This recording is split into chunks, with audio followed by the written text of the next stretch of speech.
Hi, my name is Janet Travers. I'm with the San Diego Writers and Editors Guild, and we are promoting our anthology by interviewing the authors published in this anthology. Today we have Jerry Strayve. We're obviously Padre fans from San Diego. Jerry, you're in San Diego, right? I am in San Diego, yes. In fact, I'm probably about 2 miles from the stadium, Petco Park. Oh, I was just there yesterday. I love going there. It's a good time. I was there for opening day back in, I think it was in 2000, and was a corporate invitee, if you will. It was a fabulous experience. So 25 years it's been there, huh? Oh, God, did you have to say that? Yes. 25 years. Oh, my Okay. God. I'm not protecting you on this. I read your stories. They're really good stories. What inspired you to write these three stories or this anthology? I got to tell you, I am a pantser by trade. I don't necessarily have everything going on where I want to go and how I want to do it, but I have a general idea. And I did not know I was going to write three stories. I wrote one story and I was motivated to say a little bit more with another story, and that went on to the third story. So I decided to use all the words that I was allocated either in one or multiple stories. And that's how it happened. It was a process. It just happened. So the first one that you wrote, was it G Dad, No, the first one I wrote was called The Doyen. the Doyen in the library? Doyen in the Library, yes. And that story was motivated from a real life experience, actually. And I had to look up the word Doyen because it's a good word to know. And then, huh? Oh, yes. Huh. I don't know. I think this is my maybe bad boy streak every now comes out. We're all surrounded by people who are doing things and like going off into left field and making things happening. And so I decided I wanted to write something like that. I want to write something a little crazy out there that was very modern, very current. And the bad guy who thinks he's a good guy, it doesn't turn out that way. And I wanted a little bit of humor in there. And I guess it's a combination of current events and stretching those into a little bit of science fiction, if you will. And it was just fun. So I won't want to give it away, but is thematic of the story. So that did fit into the theme of good luck with that, obviously. Exactly. Do you have a favorite short story that you've written and why? I would say the favorite short story that I've written, you mean in this anthology or that I've ever written? Ever. COVID Lockdown Revelation, which I wrote for the anthology 2 years ago. And that is a story about a couple that were forced to get to know each other after having been married 15 years, but had gone in separate directions. It was just appropriate for the time. Okay. That was 2023. Yeah, about 2023. Yep. And it's very dramatic, very, I think it's exciting, really. And it really caused me to be very introspective about relationships. And not every relationship has a happy ending, if you will, for lack of a better word. Okay. Turn, what is historical dystopian? What does that mean? Okay, historical dystopia. It means different things to different people. But for me, I'm going to use an example of the historical dystopia that I wrote, which is called Braxton's Century. It is a 3-volume set. It takes place between 1860 and 1960. I took that time period and threw in my own characters. Their lives loosely paralleled historical events, starting with around the 1860s and going all the way up through the latter Victorian period, through World War I, World War II, up until space age started. It's all fiction, but it's going alongside of events that were factual. Does that help? Okay, give you an example. I took a character, Braxton, and replaced his family, Braxton's family, replaced the Victorian royal family because I thought their family was blasé. Who wants to read about blasé characters? I threw in some real dynamic, over the top characters and their lives that followed a 100-year period. Ooh, that's good. Very interesting. I'm going to have to read your books. Yes, you are. Well, how does writing short stories differ from working on longer fiction? Do you like shorts. I've published 8 books, and I have 3 that are at one stage or another, and I'm working on another project right now. That does not include my short stories, but there's 5 or 6 of those. Now, short stories to me are almost like a release. In other words, when you write a full-length novel, anywhere from 80 to 100,000 words, you're talking about months, maybe up to a year involved in each one of those. It takes a lot out of you. At least it does for me. But I don't want to stop writing when I'm finished writing a book. I don't want to lose that momentum. I don't want to lose that mojo that I've got going. So when I get to write a short story, I get to say something. I get to say it quickly. I get to say it succinctly, and then I can just move on to something else. It's almost like letting a release of steam or tension or whatever. So I guess that's the best way I could describe it. Do you remember the first short story you ever wrote? Oh my gosh, the first short story I ever wrote. Okay, it's not a first short story. Can I tell you the first thing I ever wrote? Yes. I was in 3rd grade. For some reason or another, I thought I would write a play. So I wrote this play. Having never written anything in my life. And I took it and gave it to my 3rd grade teacher. She wasn't very impressed. So that was the end of that. But I was really disappointed. I had absolutely nobody was interested in it. So it was a long time before I ever wrote anything again like that creative. Nice teacher who really helped you develop your skills, I see. Yes, I've always thought so highly of her because of that. I love those stories. This is awful. Go back to your seat. Basically, don't bother me with that kind of. That's the next question. So she did not inspire you to become a writer. No. Who did? My children, actually. When my children were very young, like 2, 3, 4 years old, I took them in bed at night, and I had this ability to just make stuff up on the spot. And so I would make up stories for them, and I would tell them spontaneously. And one of the amusing parts about it was they would want the same story the next night, and I couldn't remember exactly what I told them. So they would correct me. And it was an inspiration. I think the seed was planted then, but nothing really happened until, wow, I think it was in 2016.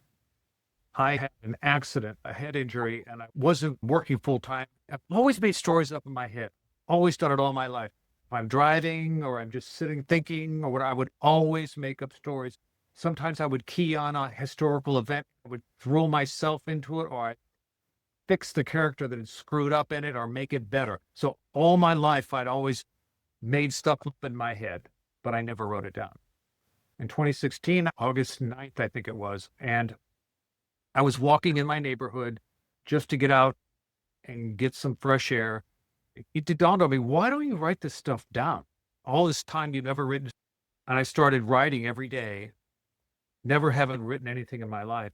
And by December 5th, I had written 150,000 words, which can be like 2 novels, really. So anyway, that's how it got started. Now, there's more to the story because the writing read like, I was told it read like Wikipedia, so I had some work to do after that. For 4 months, you wrote 150, is that what you said? 150,000 words, which eventually turned into Braxton's Century Volume 1, 2, and 3, and there's probably 250,000 words in that. How was that editing process? My goodness, that's It took place over a long time. I put it down after I was told it sounded like Wikipedia because I had a project in mind that I wanted to write. It was during when Pete Buttigieg was running for president. So I dropped Braxton's Century and wrote another book called First Spouse of the United States. Oh, A lot of stuff got in the way, and my writing improved over time. The books got better, and I didn't finish Braxton's Century Volume 3 till this last spring. that is 8 years. But you got to remember, in that time, I wrote 8 books. Okay. That particular book took that long. Yeah, just that particular book took that It's long. kind of like almost a book a year. Probably more than a book a year, yeah. Okay. That sounds like it's driven by emotions. Do you think someone could be a writer if they don't feel emotions strongly? Yes, every book that I write has a theme. It has a purpose. For me as a writer, I have to have a purpose to get engaged in it, to give what you have to give as a writer. And it doesn't mean that things don't change or there isn't a little bit of variation as time goes by. As a writer, you learn. One of the things that I hear a lot from people is they are surprised at how disciplined I am in my writing when I'm on a project. Pretty disciplined on it. I set a goal and I meet it. When do you have a time that you write? How many hours a day? 7 days a week? If you're disciplined, I tell myself I do, but I don't. So if thinking, ideally, I'll write 3 or 4 hours a day, 7 days a week, but sometimes I'll write 2 hours a day, or sometimes I'll write 6 hours a day. But right now, I'm in a process of editing my most recent project. So I'm not getting that much creative writing at the moment. So I can't say that. But when I am on it, it's easily 4 to 6 hours a day. in the morning, No, whenever, after not something to eat, maybe. I think it's like my mind says, okay, now I'm ready to write right now. But one of the things about writing is when I do write, I feel so good. It's euphoric.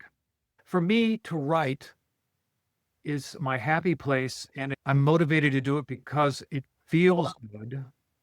By and large, it's how I'd rather spend most of my time.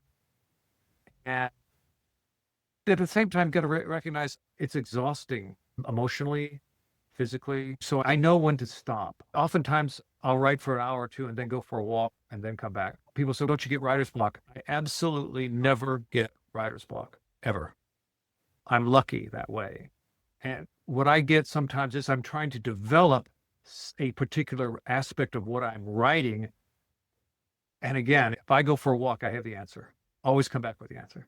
Are you exhausted or exhilarated when you go through your hours of writing?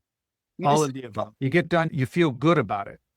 And you know how it is, like in athletic events or something, it's almost like you get that adrenaline rush that just makes you feel good. You may be exhausted and it may be very challenging, but I think it's because part of the secret that I have is I am purposeful in my writing.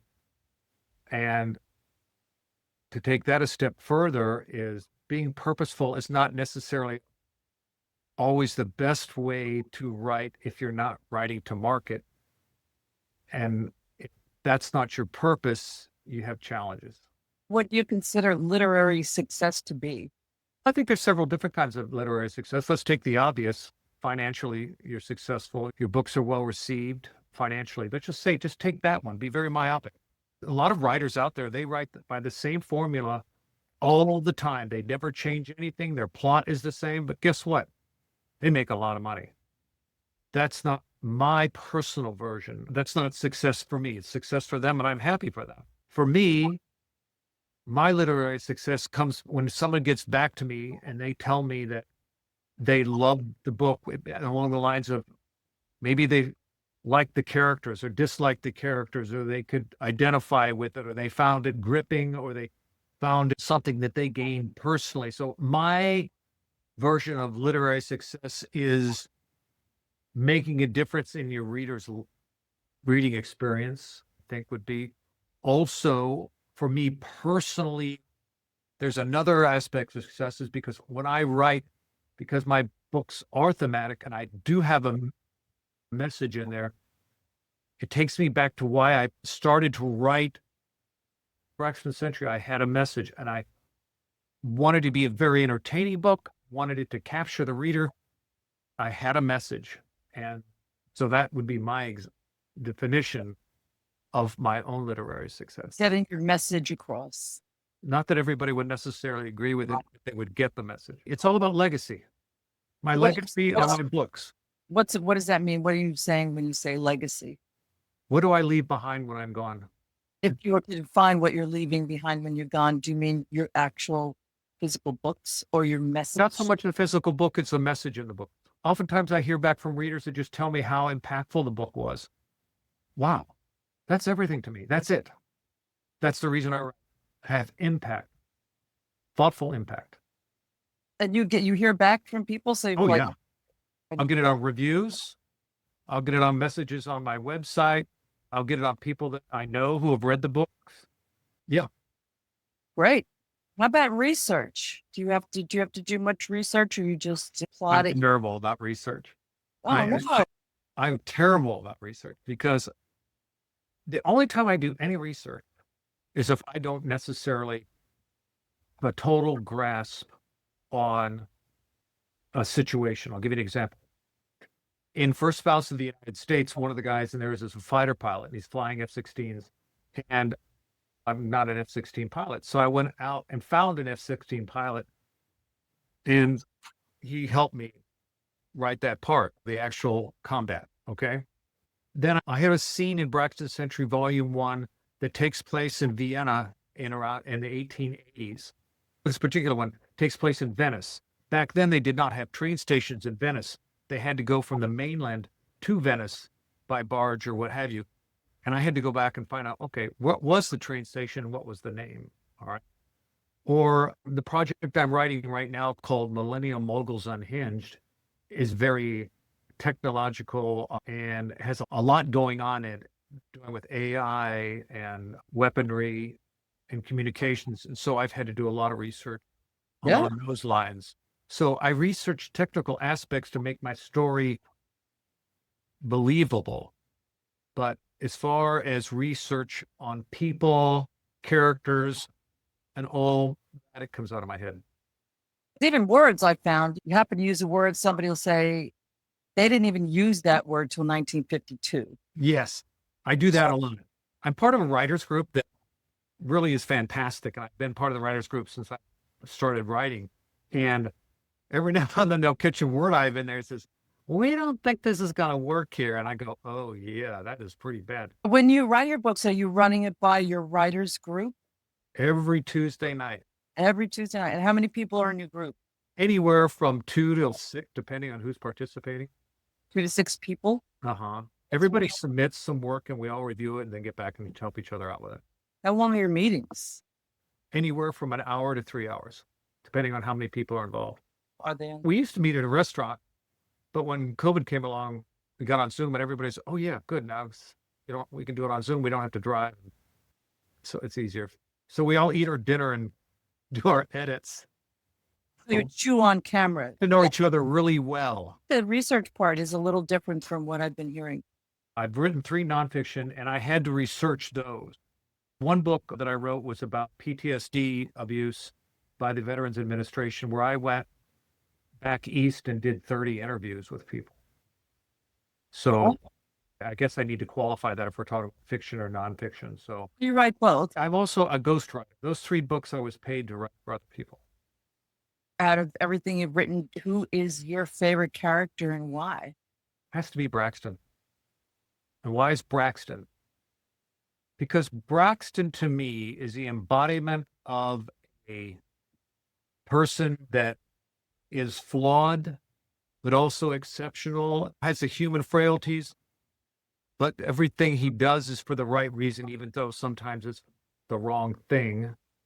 He also, to me, epitomizes the potential that everyone has to make the most of their life and not necessarily accept what's thrown at them, but to take it and make the best of the situation. He's idealized, but I think a lot of the characters oftentimes have to be idealized. But I also like the fact that he grew over that 100 years. And it's my first book. It's my baby. Do you feel like you would like to be here? If you think you're writing a idealized person, this is what I want to aspire to be like, or No, the person that I would like to have been like his name is Rocky, and he's in the first book that I published called First Spouse of the United States. That would be the guy I want to be like. how hard is it to establish and maintain a career in fiction writing or nonfiction? It's a challenge. You mean financially? Let's do the obvious. Let's do financially first. Sure. I did the ghostwriting to pay the bills. Okay. Yeah. Because You need to eat. you need to eat, right? But I learned a lot from the ghostwriting. I've become a better writer, and my experiences as a person were much more broad-based now, not only as a person, but as a writer. What do you find challenging about the writing life? I love writing, so the fact that I have spent a lot of time by myself is okay. If you're a writer, you're different than other people. You're motivated by different things, and it's lonely. So Does the lonely bother you or bother me? Sometimes it does, but then I have some really couple very dear friends that, you can commiserate with. My writers group helps me through those times. So I have things to bounce off. I can't tell you how many times I said, oh, listen to this part of this chapter that I'm writing that I really like. And you read it to them and they go, oh, that's nice. Yeah. And they have no clue what you've written there. And what you're looking for is someone to give you feedback on what you're writing so you can do a better job. And it's hard to get that. And so you have to have a community, people that you can bounce things off of and accept them for who they are. And hopefully they'll accept you for who you are and just keep writing. I don't know if that really addressed your question. I think it's a good answer, but also, how did you carve out the time for yourself? When I was writing Braxton Century, I was still working full time with another job.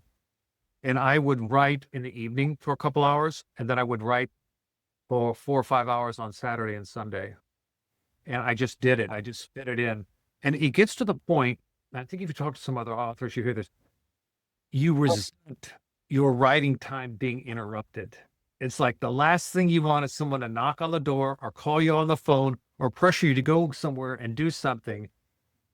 At the same point, you don't want to be antisocial or a hermit or whatever it is, because you've got to balance all that out. Inside, you're thinking, I really just don't want to be here. I want to go write. And so maybe that helps. So you have to keep writing or you lose the mo. It's, how it is with sports and athletics. And if you've got muscle memory, but sometimes it takes a couple workouts to get that muscle memory back together. Same thing in writing. Let's say you take a break from writing for, let's say, 3 or 4 weeks, and you go back to write again. You're going to have to spend a little bit of time reactivating that talent to get going. Did you grow up in a literary household? Did you have a lot of books around you? No. Reading, talking about books? No. It wasn't that third grade teacher who helped either. So She epitomizes of what I was surrounded by. But for me, one of the things I was thinking about before we were talking, if I were to change anything as I was growing up, I would have paid more closer attention in English class and lit classes, because that would have been something that would have been, I think, a wonderful catalyst for me. And maybe I could have begun my journey as a writer earlier if I had surrounded myself by people that were like that. But for the most part, it just wasn't a connect for me. I suppose I just had to have decades of life experiences before it became something that clicked. makes sense. Yeah.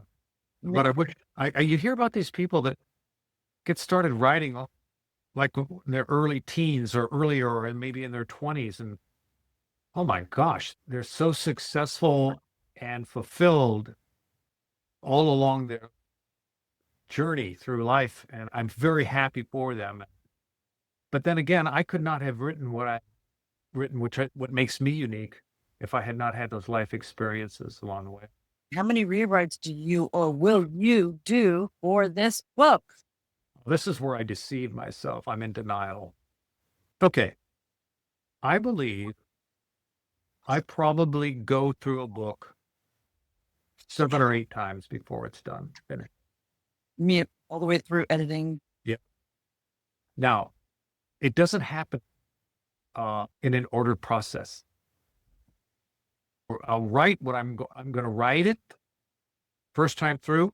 Then I go in and edit it again, put it in front of the writers group, go back, make changes that I like, that they recommended. Then I read it again, have a content editor look at it, and then the content editor goes through and basically points things out that you might want to fix. Could be character development, it could be plotting, it could be organization of story. Go back and go through that. Then you have a line editor that fixes the grammar, that sort of thing. And then you do it again.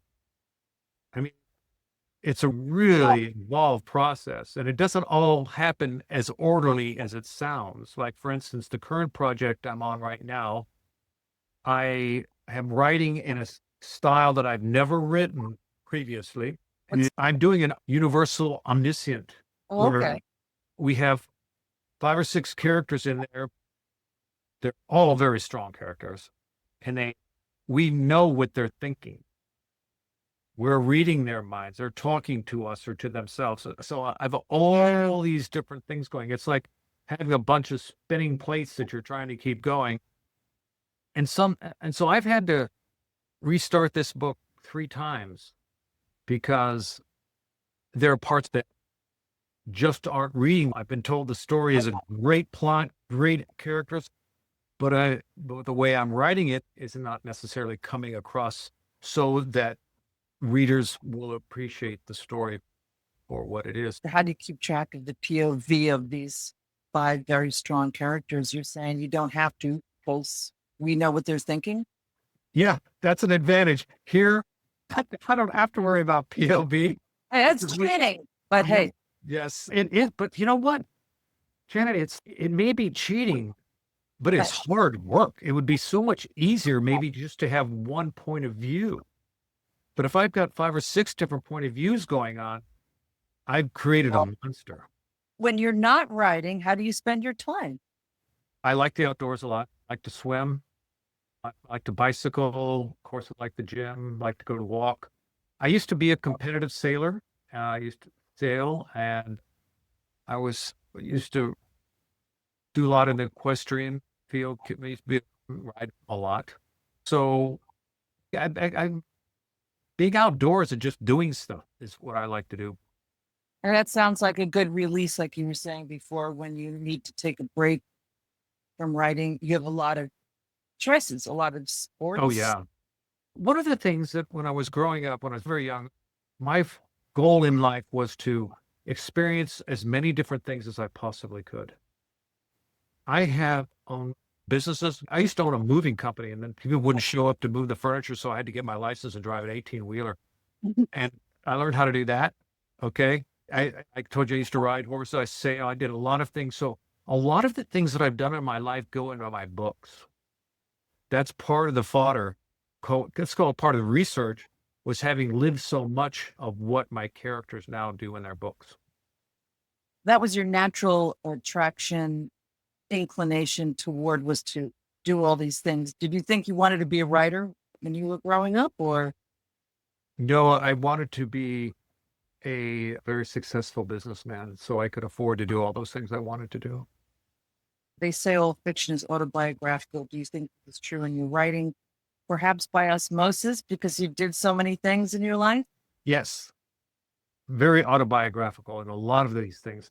There's probably every character that I ever write, there's part of me in that character. Maybe an itty bitty part or maybe a huge part, but absolutely. And I think that's one of the reasons, one of the strengths that I have as a writer is dialogue. And I do a lot of, I would say, I can't say this all the time, but I strive for about 70% dialogue. And I like to show as best I can. So one of the reasons my dialogue is as strong as it is because I've internalized those aspects of many of my characters already. It's a lot of characters to internalize. Oh my gosh. If I was like, 100% reflection of all my character, you would really hate me. You wouldn't talk to me. But I do have some fun. I do have so much fun, like being a bad guy sometimes. I just love being a bad guy sometimes. And then sometimes there's some other fanciful things going on that I've thrown in there that it's just like you want to go, oh my God, I can't believe this kind of stuff. But it's fun. I get to, maybe it's an escape from reality kind of thing. Who knows? It's a kind of healthy way to escape reality. Yeah, at least you don't go to jail for it. Yeah, or rehab. How do you like being part of San Diego Writers and Editors Guild? Oh, it's great. I have an opportunity to meet some wonderful people and make some good friends. My dearest friend on the planet, I met there. A friend who I refer to as the Oracle. My writing would not be where it is today if it weren't for her and her input. And then there's other people have been influential.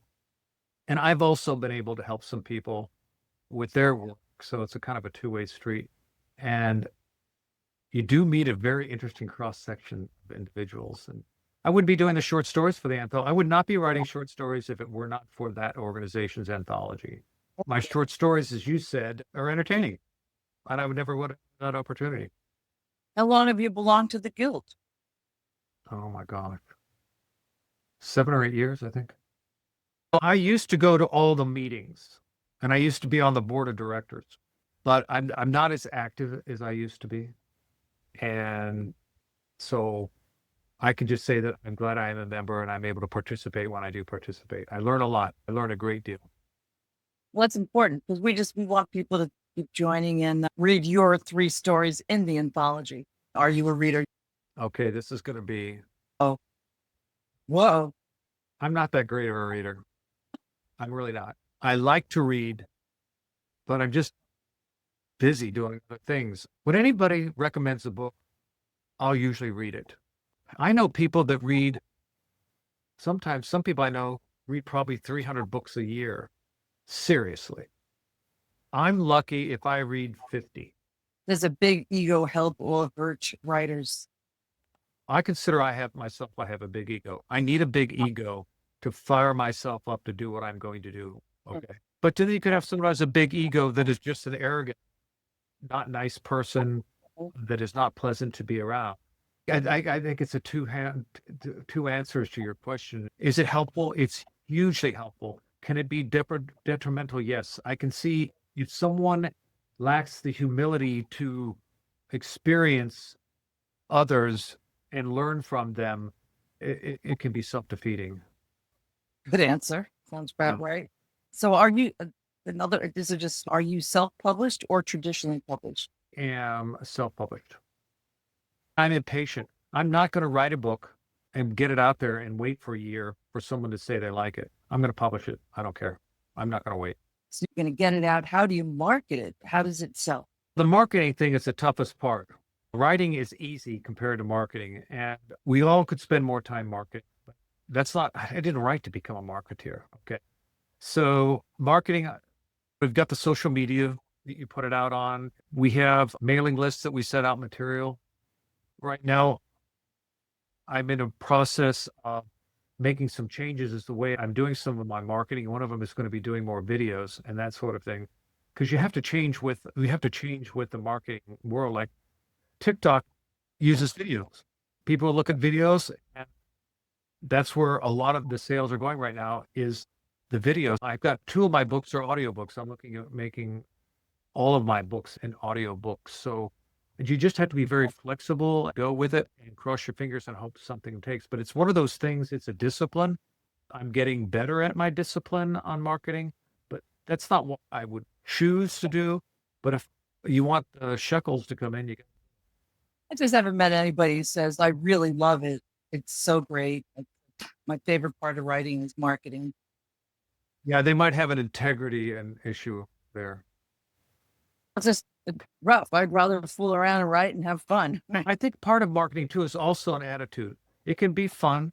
It can, but I would generally speaking say it is. Let's say, for instance, you go out there and you go on a marketing campaign and you're selling and you're doing, that part's fun. Okay. Jerry, the last question that I'm thinking, which makes you unique, and we like to hear success stories. You seem to be alive and happy. What advice would you give to people? I think the secret to having any success in any endeavor is to live. Okay. Make it part of who you are. I am very proud to be a writer. Okay. I'm very proud of the fact that I have been able to, and grateful to go out and write and create, like I mentioned earlier, a legacy, which is my books and the messages they send out. So I'm not bashful about the fact that I'm a writer. Everybody I know who knows that I am a writer, and I'm not afraid to talk about it. I won't necessarily talk about it to the point where I'm obnoxious, but I live my life. Everything revolves around my being a writer. So when I am out there, let's say doing a blog, or I am out sending out a broadcast of some sort, or on social media, I do all of that as that's who I am. I'm emotionally involved in it. I'm engaged. I'm excited. and I feel very worthy. And I think when people see that, one of the things that I learned early on was if people like you and they have confidence in you and what you're doing and how you're doing it, they want to know more about you and what you're doing. So I think that would be the secret, is be bold and at the same time be very aware of your audience and try to, any engagement you have, any interaction, make it your purpose to meet them where they are, and at the same time, let them know what value interacting with you as an author will bring to their lives. Okay. Jerry Strayve, thank you so much for joining me. It's been my pleasure talking to you, and I hope a lot of people read your books and your short stories. Janet, thank you very much. It's been a pleasure chatting with you, and I appreciate the opportunity to share. All right. Thanks. Bye-bye. Bye.